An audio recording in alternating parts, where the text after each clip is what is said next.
এই মুহূর্তে সামাজিক যোগাযোগ মাধ্যমে দুইটা শব্দ ঝড় তুলে দিয়েছে, কফিল আর সান্ডা। নিউজ ফিড খুললেই চোখে পড়ে কফিলের ছেলের জন্য সান্ডা ধরা আর রান্না করার মহোৎসব। ভিডিও, ছবি, লাইভ সবকিছুতেই যেন সান্ডার রাজত্ব। আর এই সান্ডা নিয়ে ট্রল, মিম আর হাস্যরসের কারখানা যেন ফুল টাইম প্রোডাকশন চলছে।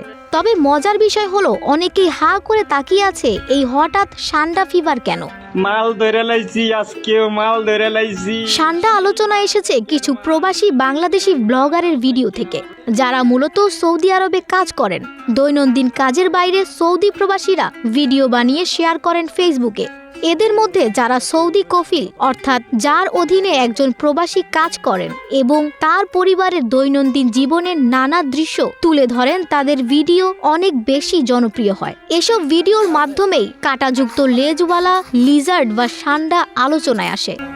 ওইসব ভিডিওতে দেখা যায় প্রবাসীরা তাদের কফিল বা ছেলেদের জন্য মরুভূমিতে সান্ডা ধরছেন, সংগ্রহের পর রান্না করে তা পরিবেশন করছেন। প্রবাসীদের দেয়া তথ্য মতে সান্ডার মাংস মে মাসের দিকে বেশ রসালো হয়, কারণ মরুভূমির খাবার খেয়ে এ সময় প্রাণীগুলো হৃষ্টপুষ্ট হয়ে ওঠে, যে কারণে এখন এসবের ভিডিও বেশি বেশি প্রচার হচ্ছে। প্রবাসীদের পোস্ট করা ভিডিও এবং রিলসে দেখা যায় তাদের কফিল ও স্বজনরা বেশ আয়েশ করে সান্ডা খাবার হিসেবে গ্রহণ করছেন।